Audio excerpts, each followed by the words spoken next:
Number 1. Mommy's house. I heard one. A father is laying in bed after just waking up. He grabs the baby monitor and walks to his desk in his office at home. He has his baby on the baby monitor and hears his wife singing to her. He cracks a smile as he hears his wife, "Go to sleep, go to sleep," when suddenly the front door opens up and his wife comes in with groceries. Number 2. Pretending to be asleep doesn't work. Here's one that scares the living crap out of me when I was younger. A young boy is sleeping in his bed on a useful night. He hears the footsteps outside his door and peeps out of his eyes to see what is happening. His door swings open quietly to reveal a murderer carrying the corpses of his parents. After silently propping them up on a chair, he writes something on the wall in the blood of the dead bodies. Then he hides under the child's bed. The child is beyond scared belief. He can't read the writing on the wall, and he knows the man is under his bed. Like any child, he pretends that he slept through the whole thing and hasn't awoken yet. He lay still as the bodies, quietly hearing the breaths from under his bed. An hour passes, and his eyes are adjusting more and more to the darkness. He tries to make out the words, but it's a struggle. He gasps when the family makes out the sentence, "I know you're awake." He feels something shift underneath his bed. Number 3. What's in the basement? Mommy told me never go in the basement, but I wanted to see what was making that noise. It kind of sounded like a puppy, and I wanted to see the puppy. So I opened the basement door and tiptoed down a bit. I didn't see a puppy, and then Mommy yanked me out of the basement and yelled at me. Mommy had never yelled at me before, and it made me sad and I cried. Then Mommy told me never to go into the basement again, and she gave me a cookie. That made me feel better, so I didn't ask her why the boy in the basement was making noises like a puppy, or why he had no hands or feet. Number 5. 10. A man leaves his house every morning to walk to work and passes a mental hospital surrounded by a wooden fence. Every morning the patients are out in the yard and he can hear them saying the units 10, 10, 10, 10, 10. One day he gets curious and looks through a hole in the fence. Suddenly, a stick shoots out and pokes him in the eye. "Fudge," he said to himself. While walking away, pissed it off, he can hear the patients saying 11, 11, 11, 11, 11. Number 6. Yes! When I was a child, my family moved to a big, old 2-floor house with big empty rooms and creaking floorboards. Both my parents worked so hard. I was often alone when I came home from school. One early evening when I came home from home, the house was still dark. I called out, "Mom!" and heard her song voice say, "Yes," from upstairs. I called her again as I climbed the stairs to see which room she was in, and again got the same "yes" reply. We were decorating at the time, and I didn't know my way around the maze of rooms, but she was in one of the far ones, right down the hall. I felt uneasy, but I figured that was only nature, so I rushed forward to see my mom, knowing that her presence would calm my fear, as a mother's presence always does.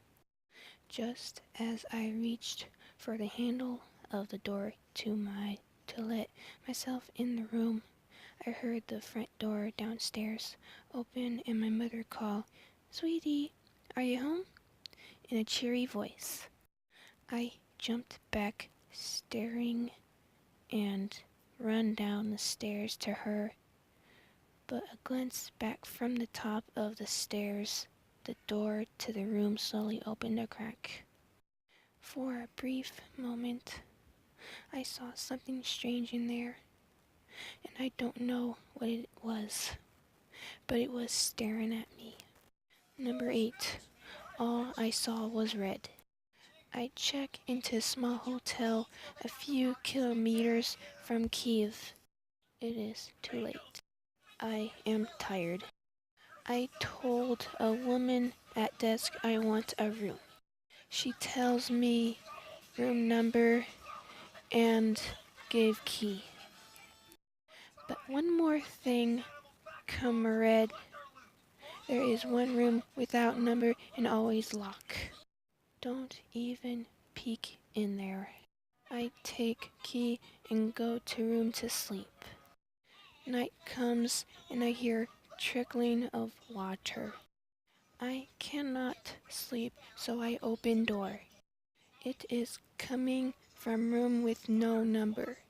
I pound on door. No response. I look in keyhole. I see nothing except red. Water was trickling.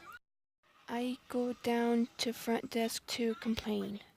By the way, who is in that room? She looked at me and began to tell story. There was woman in there, murdered by her husband. Skin all white, except her eyes, which are red.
Say, "How are the vegetables growing today, Harold?"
stretched out a bloody skin to dry in the sun.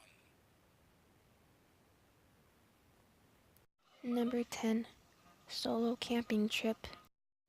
A woman survivalist and trained outdoors guide who loves to go solo camping returns home after 2 weeks of being in the bush and not seeing a single soul. Develops her disable camera film to find a roll of film with anonymous pictures of her sleeping at night on different nights. She was never gone camping or hiking since.